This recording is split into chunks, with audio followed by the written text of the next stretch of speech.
Hello, Internet. I am Corion, your witch in residence here on YouTube. And ever since I was a little kid, one of my favorite movies was The Last Unicorn. Now, when I was watching it then, I could never place a finger on why exactly it was my favorite. But I think now that I've seen it as an adult and rewatched it a few times for this video, I think I can give you a generally decent idea why. So before we get too deep in, I would just like to suggest, if I can ask you to please consider that subscribing to my channel, liking this video, and sharing it around because it really helps me convince YouTube that positivity, light, and wonder are vitally important to the human spirit, and we should be seeing more content like this. Okay, with that obligatory ritual out of the way, let's dig into The Last Unicorn. Now, when we look at The Last Unicorn, the basic synopsis of the plot is we catch up to the last unicorn of her kind, that the rest of the unicorns have been destroyed by a creature called the Red Bull. And she may be very well the last of her species, and she goes on a quest to see if she can find any more of her kind. And along the way, she meets a couple of magicians and wizards, vagabonds of all sorts, encounters the castle where the unicorns have been pushed into the sea by the Red Bull, and eventually builds up the courage after having lived as a human for a little while to defend herself against the Red Bull and ultimately defeat him. When I watch this, I routinely now think about the human spirit and how I feel that the Red Bull represents. How's the best way to put it? The Red Bull represents the crushing way society and the world tries to force you down and remove your joy, your wonder, your freedom of spirit, which is what a unicorn has always represented. And by that freeing spirit also finding its strength and courage to defend itself, we see the day being won. And when I think about that, I tend to think about how we operate in a day to day life.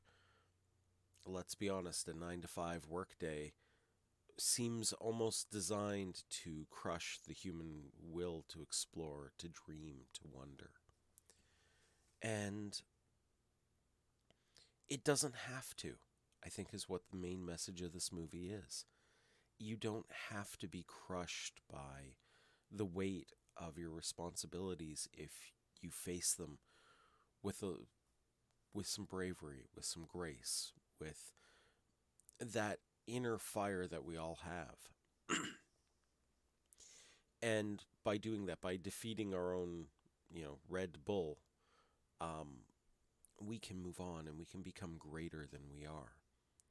Now, that all being said, the soft drink company of the same name is absolutely fantastic, and I really enjoy drinking it. But unfortunately, in this case, we're talking about the character from the animated series. And when we focus on that character and we gaze at it, we can definitely see that this pushing, this forcing, this march towards banality is something that we should be fighting, even when it's big, even when it's scary, even when it's colossal. And ultimately, we see that the human spirit wins out. And I think that's true overall. Often we think problems are too big for us to bear on our own and that we can't handle it, but we don't have to. You have friends, you have allies, you have people that care about you. Even on those times when it seems like you don't, they are there. Reach out to them, gain strength from them to face your own challenges, to face your own impossible creatures, because I know you can do it. I believe in every one of you. You guys are awesome.